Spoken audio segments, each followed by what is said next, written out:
iglesia. Vamos a continuar con nuestro programa. Ya tantas cosas no me acordaba que seguía, pero sí hay predicación, no crea que se salvó de eso.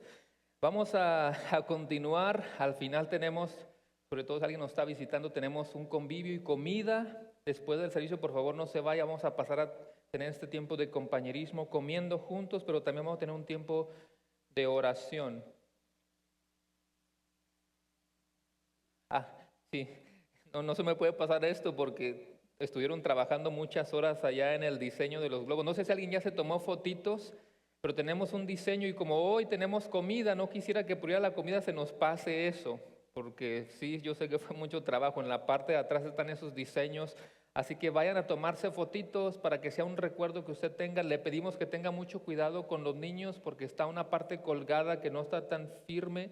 Así que mucho cuidado con los niños, pero por favor tómese el tiempito de tomarse unas fotitos por ahí también. Hoy voy a hacer una pausita a la serie de Tito y quisiera compartir otro tema, hermanos, con ustedes, ahora que estamos recordando la bondad de Dios y todo lo que Él ha hecho por nosotros como cuerpo de Cristo. Hemos ilustrado, hermanos, infinidad de veces. Yo sé que es el ejemplo más popular, más común, cuando un edificio no tiene un buen cimiento. No sé cuántos de los que están aquí han visto cuando de pronto un edificio se viene todo para abajo porque no tiene un buen cimiento, no tiene un buen fundamento, o tiene materiales de lo peor y de pronto un edificio se viene para abajo. ¿Qué es lo que está edificando nuestra iglesia? ¿Qué es lo que está sosteniendo nuestra iglesia? Paramount en español ha sido bendecido y Dios ha sido bueno con esta iglesia, pero eso es solamente el comienzo de lo que Dios va a seguir haciendo en el futuro. No por nosotros, sino porque esta es la iglesia del Señor. Y si esta es la iglesia del Señor, Dios va a seguir obrando. Un día usted y yo ya no vamos a estar aquí, pero la iglesia del Señor nada la tumba. Sigue para adelante hasta que Cristo regrese por su novia, por su iglesia. Así que quiero que analicemos este tema de cómo se mira una iglesia firme, o pudiéramos decir cómo es una iglesia saludable, una iglesia estable. ¿Cómo se mira? ¿Cuáles son esas cualidades de una iglesia firme, estable, saludable? Así que vamos a ir al libro de Mateo. Es sumamente conocido este pasaje. Creo que todos los que estamos aquí hemos leído este pasaje de Mateo capítulo 16. Y vamos a leer los versículos del 13 al 20. Mateo capítulo 16, versículos del 13 al 20.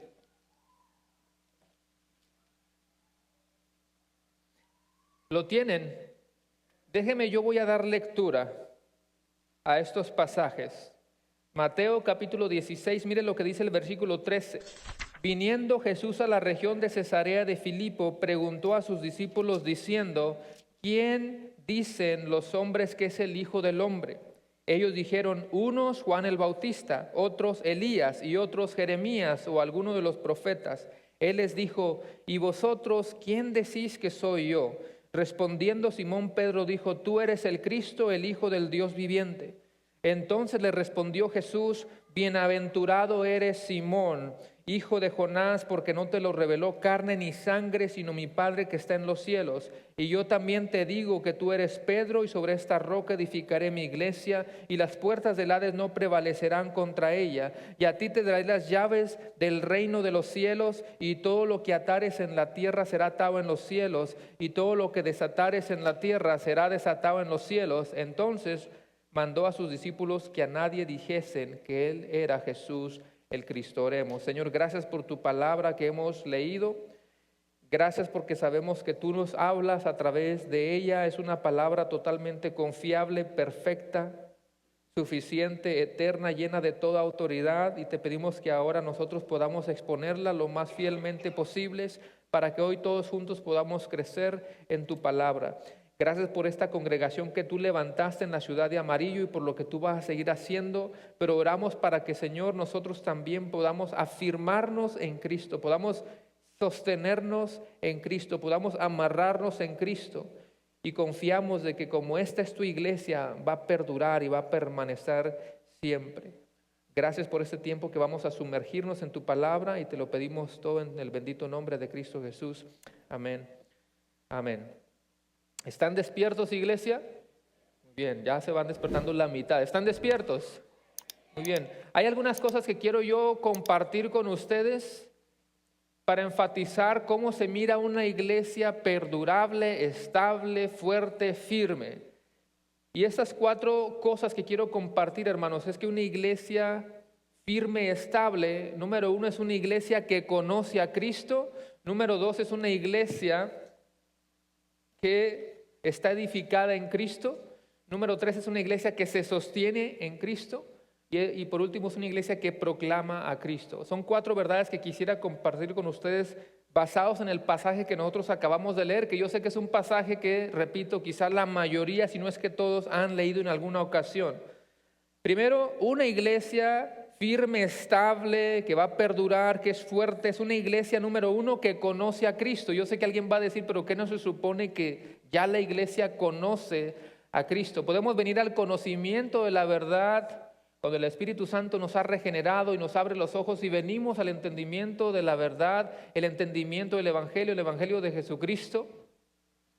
Pero tenemos que seguir creciendo y tenemos que seguir conociendo a Cristo. Es como cuando hablamos del Evangelio. El Evangelio no solamente lo necesitamos ese primer día. El Evangelio lo necesitamos por el resto de toda nuestra vida. Bueno, también tenemos que seguir creciendo en esto. La iglesia tiene que conocer a Cristo. Y mire lo que dicen los primeros 2 versículos que leímos, Mateo 16, 13 y 14. Viniendo Jesús a la región de Cesarea de Filipo, era el norte de Palestina, preguntó a sus discípulos diciendo, ¿quién dicen los hombres que es el Hijo del Hombre? Ellos dijeron, unos Juan el Bautista, otros Elías, otros Jeremías o alguno de los profetas. Jesucristo, hermanos, acaba de hacer una de las preguntas, si no la pregunta más importante de la cual usted y yo tenemos que saber cómo responder. Hay muchas preguntas importantes en tu vida que tú tienes que responder, pero ninguna tan importante como esta. Hay muchas preguntas importantes, fundamentales, como cuando alguien está estudiando en la primaria, en la secundaria, cuando alguien está estudiando en el colegio, en el seminario, en la universidad, y tú te esfuerzas porque quieres responder tal pregunta correctamente. ¿Para qué? Para pasar algún examen. Bueno, esta es la pregunta más importante porque no solamente es pasar un examen, es pasar a la eternidad con Cristo, allá en el lugar que Él está preparando para nosotros. Así que es demasiada importancia, de mucha importancia esta pregunta, y solamente tiene 2 respuestas. Están aquellas personas, hermanos, volviendo a la pregunta de Cristo, tenga fresca esta pregunta, ¿qué dice el mundo acerca de mí? ¿Qué piensa el mundo acerca de quién soy yo? Dice Cristo. ¿Cuál es la respuesta del mundo? Hay 2, una buena y una mala. Están los que creen que Jesucristo solamente es como cualquier ser humano con mucha inteligencia, los que ven a Cristo como que sí, Él existió, Él es parte de la historia de la humanidad. Están los que ven a Cristo como un ser humano que simplemente sobresalió entre muchos otros. Ven a Cristo como una excelente persona, como un buen profeta, como un buen maestro. Pero está el otro grupo que mira a Cristo como el verdadero Hijo de Dios, quien también es Dios, que no escatimó el ser igual a Dios, sino que descendió a la tierra para morir por los miserables pecadores y para vivir nuestro modelo y nuestro estándar de santidad y para ascender nuevamente a su trono, para gobernar como siempre lo ha hecho y para un día regresar por su iglesia. ¿Cuál de esas 2 es tu respuesta? Porque es la más importante pregunta en tu vida. ¿Quién es Jesús para ti? Porque de ahí depende tu destino. Si has entregado tu vida y tu corazón a Cristo y tú le has hecho tu Salvador y Señor hasta ahora, o has vivido rechazando las buenas noticias sobre Jesucristo, no hay otro camino. Tenga la pregunta fresca. Y Cristo está preguntando, ¿qué piensa el mundo? ¿Qué dicen acerca de mí? ¿Quién soy para ellos? ¿Y qué dijeron los discípulos? Bueno, unos piensan que Él es Juan el Bautista, otros piensan que tú eres Elías y otros piensan que tú eres Jeremías. Los discípulos están respondiendo lo que se escucha, están respondiendo la teoría, la tradición, lo que se oye que el mundo piensa acerca de Jesucristo. ¿Y cuáles fueron las respuestas? Bueno, unos andan diciendo que tú eres Juan el Bautista. ¿Por qué cree que unos pensaban que era Juan el Bautista? Acuérdense de que Juan el Bautista era el precursor, ¿verdad?, de Cristo, el que estaba preparando el camino, y la gente ya comenzaba a respetar a Juan. Se le reunía mucha gente a Juan. Pero la gente estaba respondiendo esto en una forma de decir, Cristo es un buen maestro, Cristo es un buen profeta, mira, como Juan el Bautista. Por eso estaba la confusión. Incluso muchos pensaban que Cristo era el mismo Juan resucitado. Herodes, ¿se recuerda de Herodes, el que mandó decapitar a Juan el Bautista? Herodes mismo decía acerca de Cristo, no, este tiene que ser Juan que ya resucitó nuevamente y por eso tiene dichos poderes. Volviendo a la pregunta de Cristo sobre qué piensa el mundo, también pensaban que era Elías. ¿Por qué lo confundían con Elías? Si usted se recuerda en 2 de Reyes capítulo 2, la escritura dice que Elías no murió como estamos nosotros acostumbrados a ver una persona que parte de este mundo, sino que dice que de pronto fue llevado al cielo Elías. Por un torbellino fue llevado al cielo.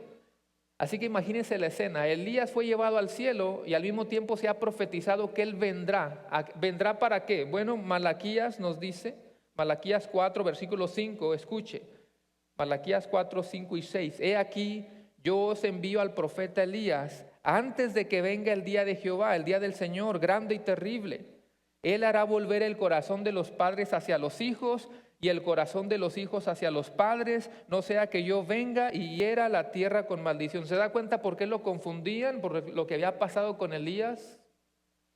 Incluso lo confundían con Jeremías, y aunque no tenemos tanta información de por qué lo estaban confundiendo con Jeremías, sabemos que Jeremías era una persona que estaba predicando contra el pecado, alguien que había denunciado la maldad, y al mismo tiempo Jeremías fue acusado falsamente. Por eso es que lo están confundiendo también con Cristo, algunos. Vaya nuevamente a Mateo capítulo 16, versículo 13. ¿Quién dicen los hombres que es el Hijo del Hombre? Ellos respondieron, unos Juan el Bautista, otros Elías y otros Jeremías o alguno de los profetas. Parece que están confundiendo a Cristo no con cualquier ser humano, sino que con, digamos, personas que fueron usadas grandemente por Dios. Yo sé que en un sentido todos los seres humanos somos iguales, todos somos iguales de pecadores, pero Dios usaba de manera especial a ciertas personas. Lo están confundiendo con Juan el Bautista, con Elías, con Jeremías o alguno de los otros profetas. Pero aquí nosotros podemos ver que no importa con quién lo están comparando, no es suficiente porque Cristo es superior.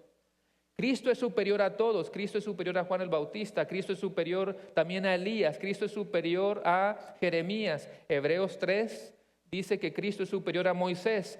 Hebreos 4 dice que Cristo no solamente es un sacerdote, Cristo no solamente es un sumo sacerdote, dice que Cristo es el gran sumo sacerdote. El punto es, Cristo está por encima de todos y su nombre es por sobre todo nombre.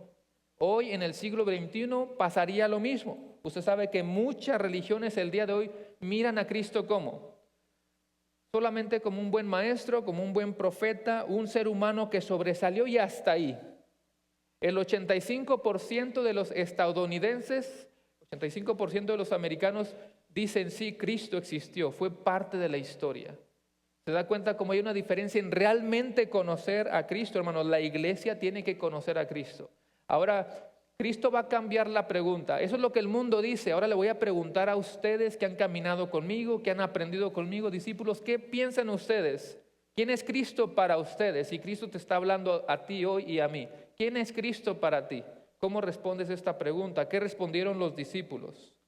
Vea el versículo 15. Él les dijo, ¿y vosotros quién decís que soy yo? Respondiendo Simón Pedro dijo, tú eres el Cristo, el Hijo del Dios viviente. Versículo 17, entonces le respondió Jesús, bienaventurado eres Simón, hijo de Jonás, porque no te lo reveló carne ni sangre, sino mi Padre que está en los cielos.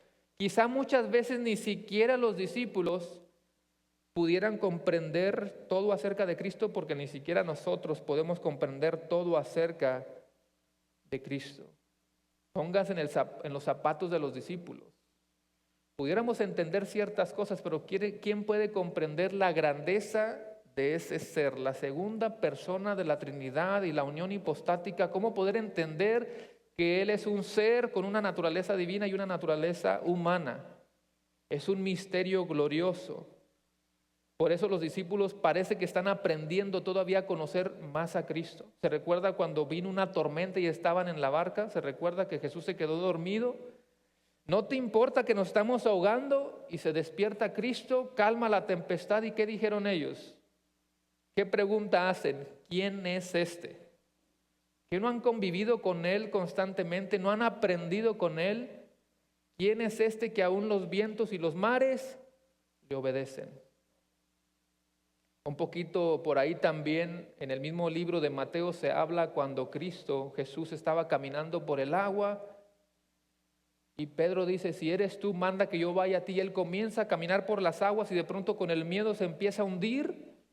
Jesús lo salva y dicen, verdaderamente este es el Hijo de Dios.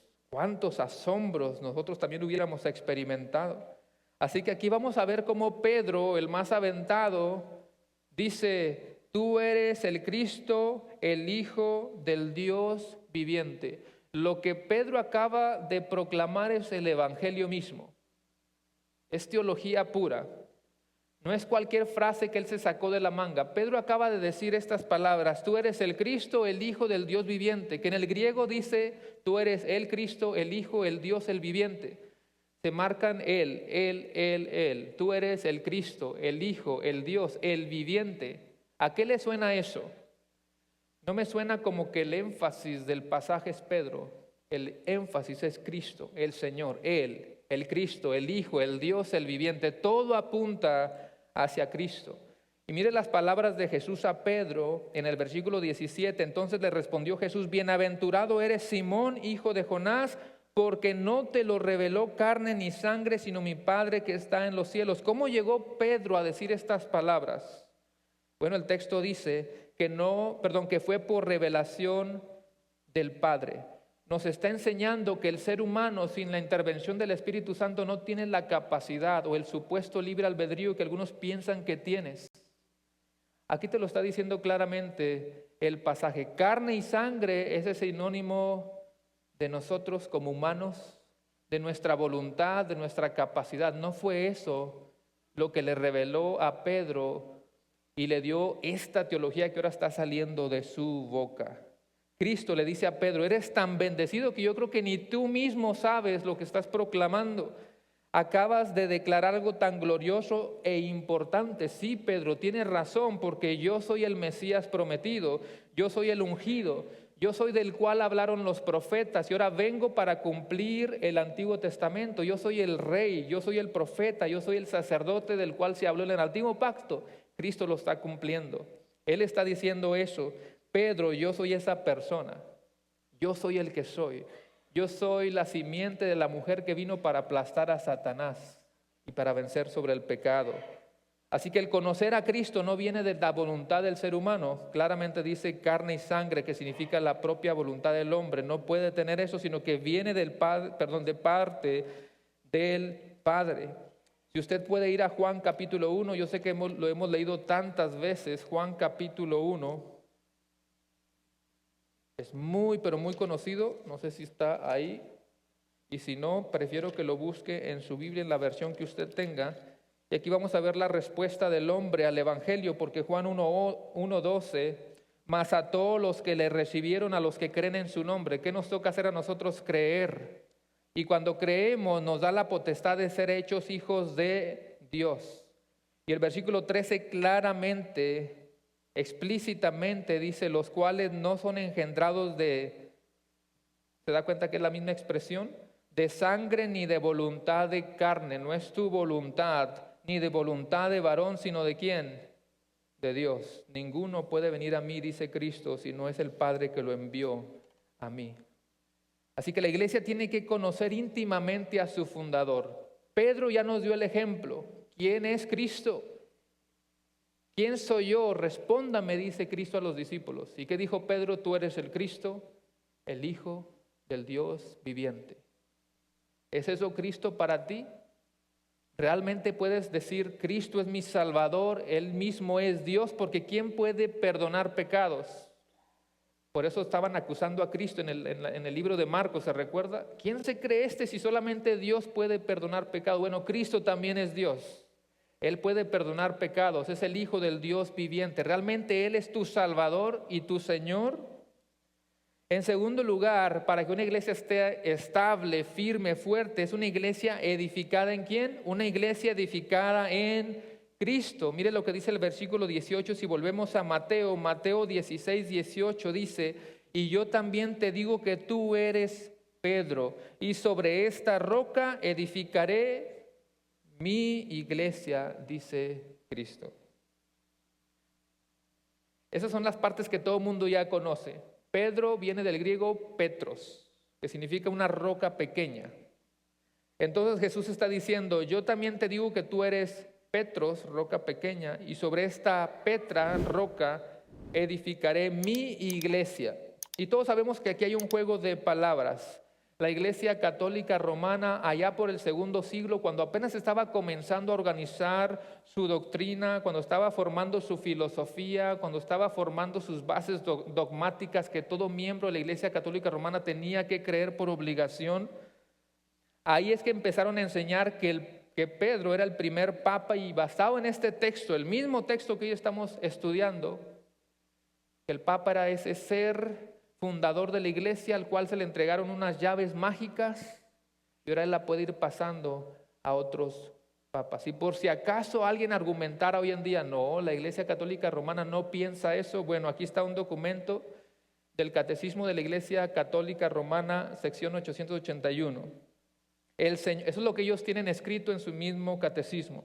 El Señor hizo que solo Simón, al que llamó Pedro, fuera la roca de la iglesia. Les dio las llaves de su iglesia y lo instituyó pastor de todo el rebaño. El oficio de atar y desatar que le fue dado a Pedro fue asignado también al colegio de los apóstoles unidos a su cabeza.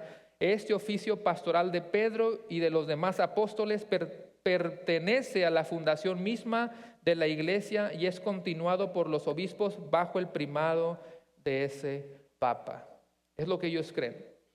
Pero no parece que Cristo, que para nosotros es el verdadero fundador de la iglesia, no parece que Cristo estuviera refiriéndose a Pedro como un tipo de fundador, porque si ese fuera el caso, para empezar el texto bíblico dijera, yo te digo que tú eres Petros y sobre esta Petros, pero no es el vocabulario que Cristo utilizó en este pasaje. Ahora, iglesia, espero que usted sepa defender estas verdades, porque todos hemos leído a esto, pero ¿cómo podemos argumentar y hacer uso de la apologética para poder defender estas verdades? Para nosotros Cristo es el fundador de la iglesia. Él ha edificado su iglesia, pero tampoco queremos aplastar a Pedro. No es como si Pedro no hubiera sido usado de una manera especial, como muchos hombres a lo largo de la Escritura. Sea la postura que tengamos, el punto es que Cristo sí está hablando con Pedro y le está diciendo unas palabras. Este es el mismo Pedro que más adelante, al recibir al Espíritu Santo, va a comenzar a predicar con tanto poder. Se recuerda y la gente va a venir a Cristo, se van a estar convirtiendo. Y aquí parece que Pedro hizo lo mismo. Repito, cuando Pedro dijo, tú eres el Cristo, el Hijo, el Dios, el viviente, está proclamando el Evangelio. Ese es el Evangelio de Jesucristo. Así que leamos nuevamente el versículo 18 porque esto va a ser mucho para digerir. Dice, yo también te digo, ¿quién está hablando? Cristo. Yo también te digo que tú eres Pedro y sobre esta roca edificaré mi iglesia. Descartemos la enseñanza errónea que ya hemos mencionado. No es Pedro el fundador ni la roca, sino que nosotros creemos que la roca es Cristo y que Cristo está edificando su iglesia. Pero aún entre nosotros los evangélicos, ligeramente pudiéramos tener dos posturas bastante similares. ¿Quién es la roca? ¿A qué se refiere cuando Cristo dice, y sobre esta roca edificaré mi iglesia? Unos pueden decir, Cristo es la roca. Otros pueden decir, es la afirmación que Pedro acaba de decir. ¿Cuál fue la afirmación de Pedro? Tú eres el Cristo, el Hijo, el Dios, el viviente. Pero hermanos, apuntan ambas a lo mismo. Es la afirmación del Evangelio de Jesucristo. Así que aunque diferentes pastores muy buenos y muy saludables puedan diferir ahí, todo apunta a Cristo. Así que podemos resumirlo de esa manera. Cristo es el fundador, Cristo es la piedra angular, Cristo es el cimiento, Cristo es la base, Cristo es quien está edificando su iglesia. Ahora, no sería muy prudente, hermanos, y yo sé que muchos saben esto, no sería muy prudente pensar de que Jesús acababa de poner a Pedro como roca y fundador y sostén de la iglesia, por lo que sigue en el contexto. Ahí tiene su Biblia, vaya al versículo 21. Es el mismo Jesús, y mire lo que dice el 21. Después entonces comenzó Jesús a declarar a sus discípulos que le era necesario ir a Jerusalén y padecer mucho de los ancianos, de los principales sacerdotes y de los escribas, y ser muerto y resucitar al tercer día. Ahí está el Evangelio de Jesucristo. Versículo 22, entonces Pedro, tomándole aparte, comenzó a reconvenirle diciendo: Señor, ten compasión de ti. Ay, Pedrito, ten compasión de ti, Señor. En ninguna manera esto te acontezca. Pero él, volviéndose, dijo a Pedro: quítate delante de mí, Satanás, me eres tropiezo, porque no pones la mira en las cosas de Dios, sino en las de ¿quién? En los hombres. No deberíamos de tener dudas, hermanos. Cristo es la piedra angular, Cristo es la piedra reconocida, fuerte, inconvencible o invencible. Primera de Corintios 3:11, porque nadie puede poner otro fundamento del que ya está puesto, el cual es Jesucristo. Primera de Corintios 10:4, y todos bebieron la misma bebida espiritual porque bebían de la roca espiritual que los seguía, y la roca era Cristo. Efesios 2:20, edificados sobre el fundamento de los apóstoles y profetas, siendo la principal piedra del ángulo Jesucristo mismo. Hermanos, Cristo es el fundamento, Cristo es la roca, Él está debajo sosteniendo a sus hijos. Así que una iglesia saludable, hermanos, es una iglesia que está fundamentada ¿en quién? No en un ser humano al que Cristo le dijo: aléjate de mí, Satanás.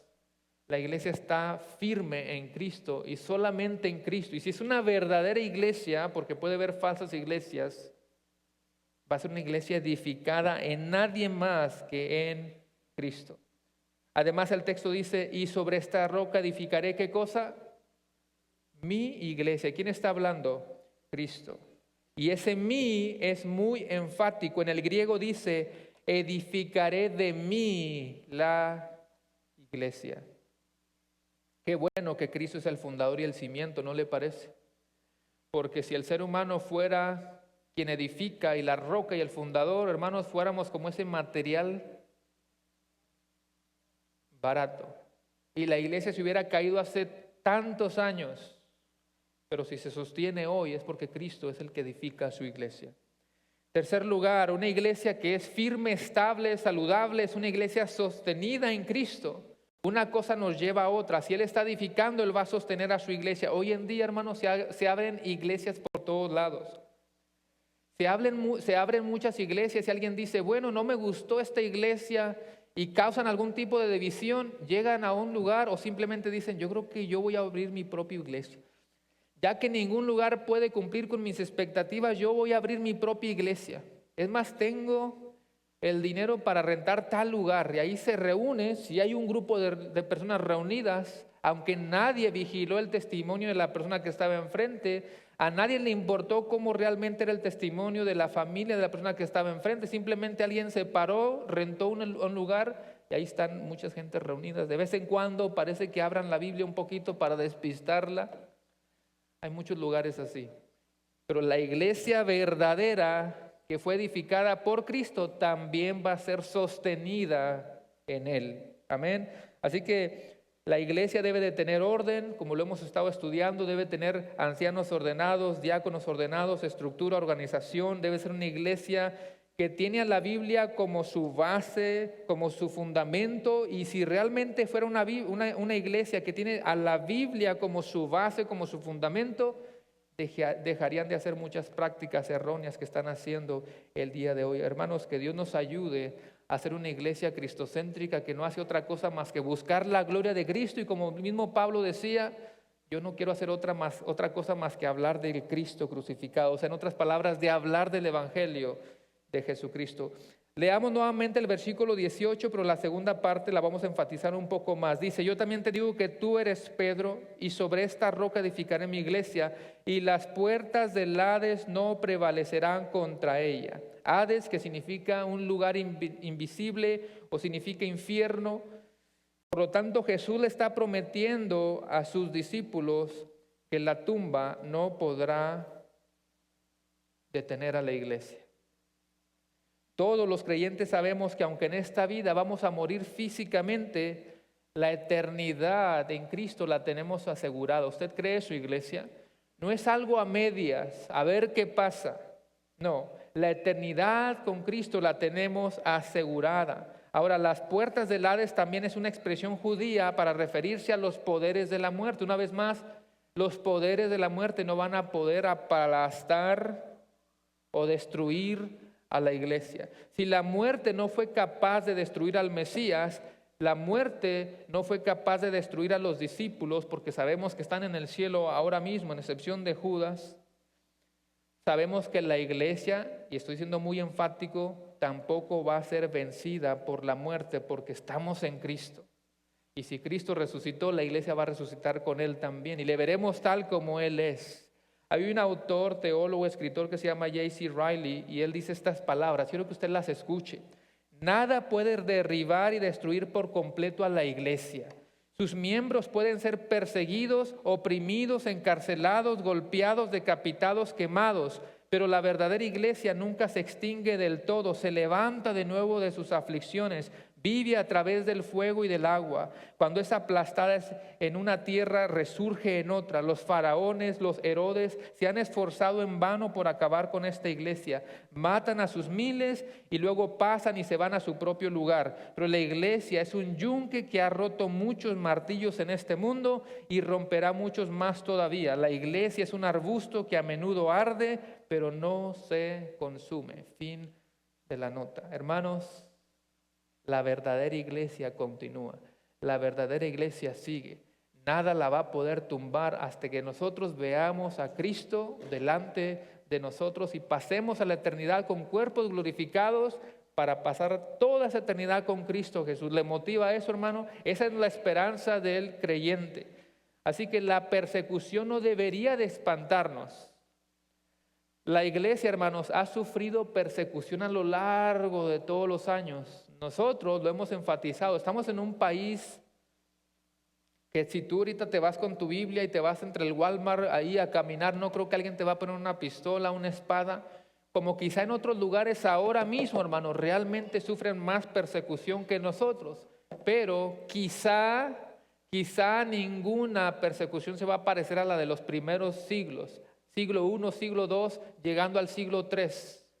Yo creo que todos ustedes saben de la persecución tan terrible que estaban sufriendo los verdaderos hijos de Dios. Desde el año 64 hasta después del año 300. Quizá muchos de los que están aquí se van a recordar de la destrucción del templo, ¿verdad? En el año 70. Bueno, si te vas unos poquitos años atrás, en el año 64 se habla del gran incendio de Roma. No me recuerdo cuántas partes, si 2 o 3 partes. Gran parte de Roma se quemó, estaba en llamas cuando Nerón estaba al mando del Imperio Romano. Y este emperador lo que hizo fue acusar a los cristianos. Por eso del año 64 en adelante, hermanos, por más de 200 años, se viene una de las peores persecuciones en la historia del cristianismo. Y hablar de la historia del cristianismo es hablar de la historia de la iglesia, la persecución de la iglesia. Todos hemos visto las antorchas, ¿verdad?, que utilizan para alumbrar. Bueno, eran cristianos siendo quemados ahí en vivo. Cuando pasaban por las ciudades, te puedes imaginar personas ahí como en esos muros, cristianos siendo quemados por muchos años. Y se habla de por lo menos 10 persecuciones al mando de 10 emperadores. Y repito, ha seguido la persecución, pero ese momento, hermanos, fue de lo peor que ha experimentado la iglesia. Hoy en día hay mucha persecución. No quisiera dar muchos detalles, pero se hablan de cientos de millones de cristianos que sufren por su fe altos niveles de persecución. Y la iglesia sigue. Vuelvo a repetir, hermanos, qué triste sería que nuestra fe estuviera puesta en un ser humano. pereceríamos como cualquier otro. Pero nuestra fe, ¿en quién está, hermanos? En aquel que venció la muerte, que venció el poder de la muerte, del infierno, de la tumba, del pecado, de Satanás. Y por eso usted y yo hoy en día no deberíamos de temer a la muerte. Quizá humanamente como que nos quiere entrar ese temor. Hermanos, usted sabe dónde está su esperanza. No temamos a la persecución, no temamos a la muerte. Cristo va a seguir sosteniendo a su iglesia, sí o sí. Así que es una iglesia que conoce a Cristo, es una iglesia edificada en Cristo, es una iglesia sostenida en Cristo y por último es una iglesia que proclama a Cristo. Y usted va a decir, ¿pero qué tiene que ver esto de una sección de evangelismo con este pasaje? Bueno, vamos a leerlo. Es más, vuelvo nuevamente al versículo 18. Y yo también te digo que tú eres Pedro y sobre esta roca edificaré mi iglesia y las puertas del Hades no prevalecerán contra ella. Mire lo que dice el versículo 19. Y a ti, aquí le está hablando a Pedro, y a ti te daré las llaves del reino de los cielos, y todo lo que atares en la tierra será atado en los cielos, y todo lo que desatares en la tierra será desatado en los cielos. Una vez más, ¿qué tiene que ver esto con el cuarto punto de que la iglesia debe de proclamar a Cristo? Usted sabe que este texto es un texto que ha sido distorsionado mucho, donde se enseña que el ser humano tiene algún tipo de poder mágico para decretar, para declarar, y que Cristo vale más que cumpla tus caprichos. Hay dos errores comunes aquí. Uno de ellos es declarar para que tú puedas asegurar prosperidad. El otro es, tienes poder para atar y desatar demonios, que por supuesto que creemos en los demonios, ¿verdad? No me vaya a confundir, pero hay que ver a qué se refiere el pasaje. En ningún momento se va a referir a declarar y decretar para que Dios haga lo que tú quieres. Eso es una señal de no estudiar la Biblia en su contexto. Para nada significa el texto eso. Así que vamos por partes. Hasta me dan ganas de hacer otra oración y empezar el sermón nuevamente porque necesitamos orar aquí. Primero el texto dice, a ti, ¿quién está hablando? Cristo. ¿A ti a quién le está hablando? A Pedro. A ti te daré las llaves del reino. Con una frase como esta, la gente ya se está imaginando las llaves de manera mágica, una lamparita que le está dando a Pedro y tú tienes esas llaves del reino y ahora tú puedes atar y desatar, que es otra frase también como para otro sermón. De cierto os digo... Bueno, perdón, no dije la cita. Aquí estamos hablando de Cristo Jesús refiriéndose a Pedro. ¿Okay? Cristo le está hablando a Pedro y hay dos frases mal entendidas. Una es, a ti te daré las llaves del reino. Y la otra frase, ¿cuál es? La conocen bastante bien, ¿verdad? Hasta de memoria. Todo lo que atares en la tierra será atado en los cielos y todo lo que desatares en la tierra será desatado en los cielos. Este mismo pasaje, hermanos, 2 capítulos más adelante, Cristo lo vuelve a repetir. ¿Sabía eso? Cristo lo vuelve a repetir. Dele vuelta a Mateo 18:18.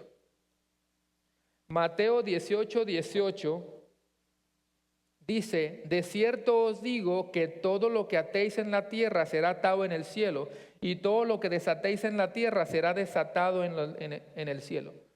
En el pasaje del capítulo 16 dijimos que le estaba hablando ¿a quién? A Pedro.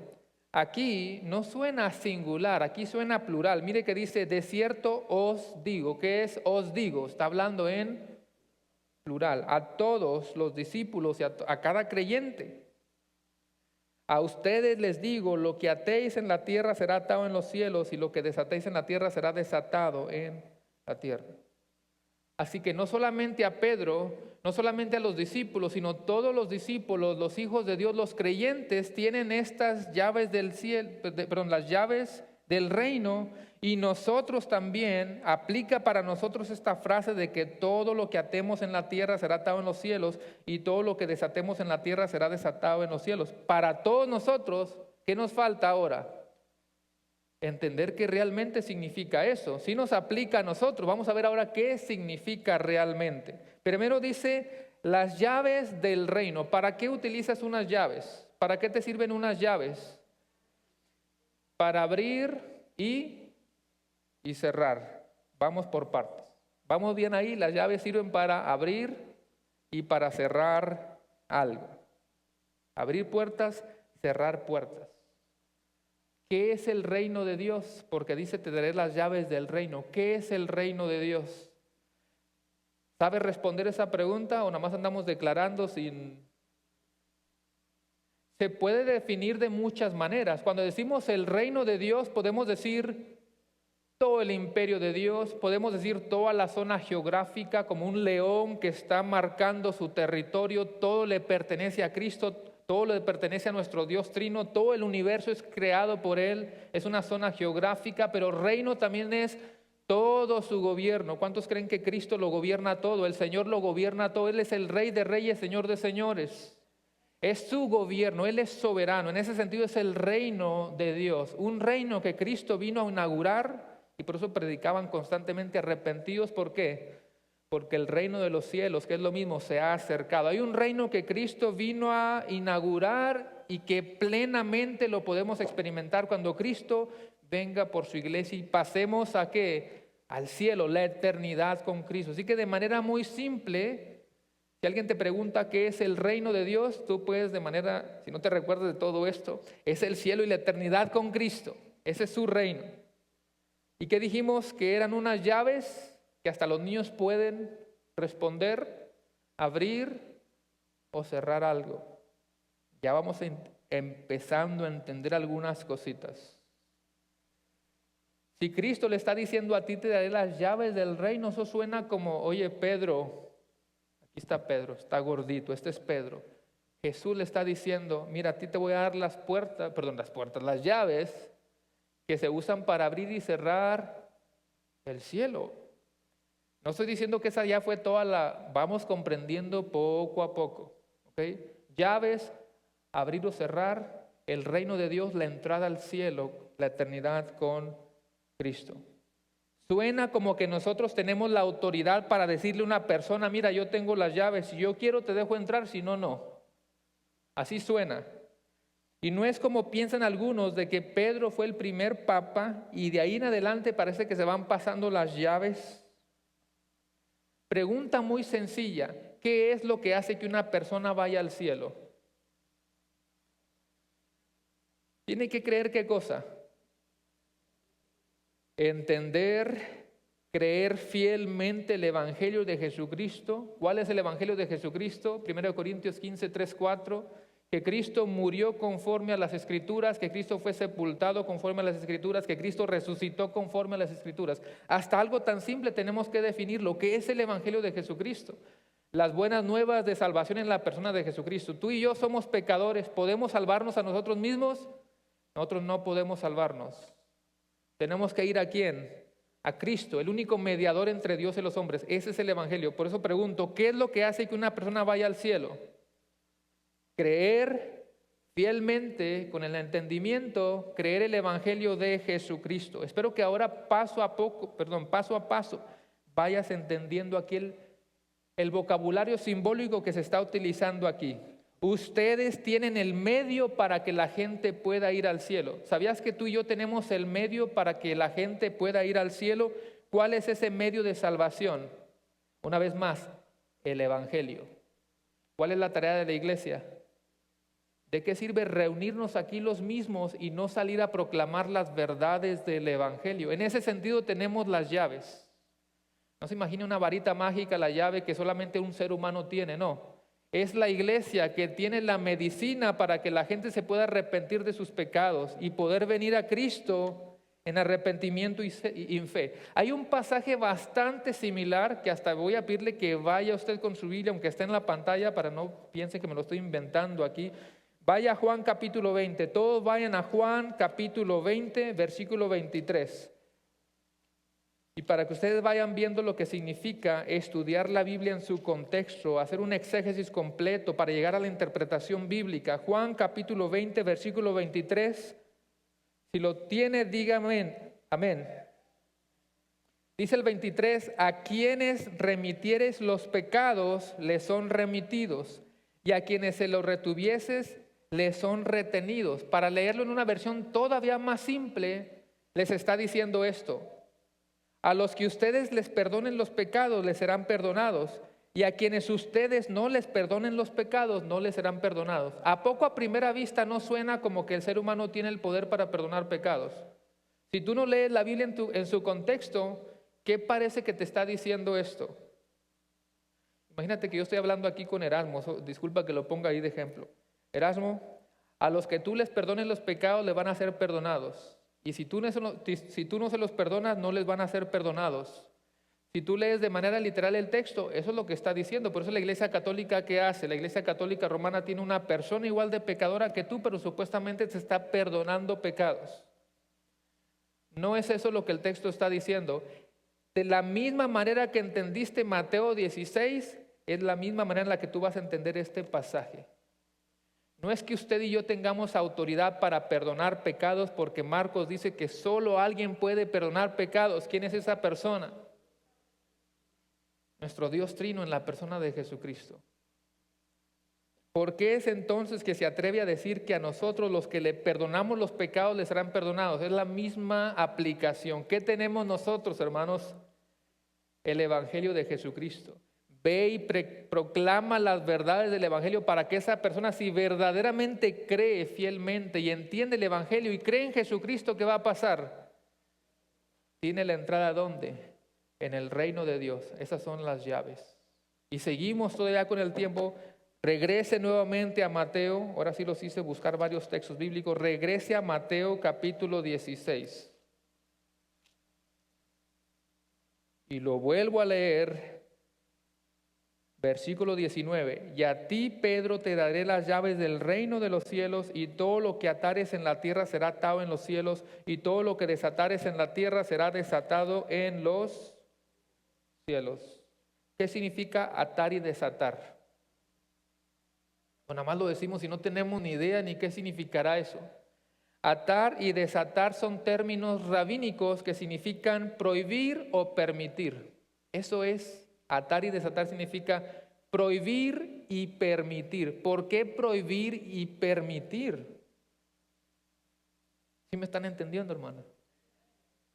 Atar y desatar son términos rabínicos que significan prohibir y permitir. Uy, no, eso ya no la puso más difícil, porque está diciendo que el ser humano puede prohibir o permitir que alguien entre al reino de los cielos. Pero una vez más, ¿cuál fue el contexto? ¿Qué aprendimos? ¿Qué es lo que tenemos como iglesia, hermanos?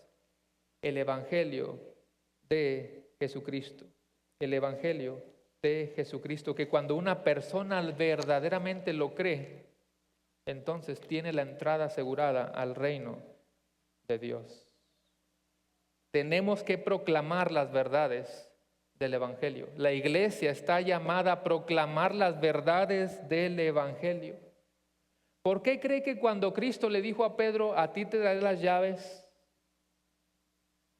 y todo lo que atares en la tierra será atado en los cielos? ¿Por qué Pedro no fue a empezar a declarar que tanto y tanto? ¿Qué fue lo que empezó a hacer Pedro? ¿Qué pasó cuando Pedro comenzó a predicar en el día de Pentecostés? Muchos venían al conocimiento de Jesucristo. Muchos pudieron arrepentirse de sus pecados. ¿Y qué pasa cuando una persona se arrepiente de sus pecados? Volvemos a repetirlo, tiene la entrada al reino de Dios.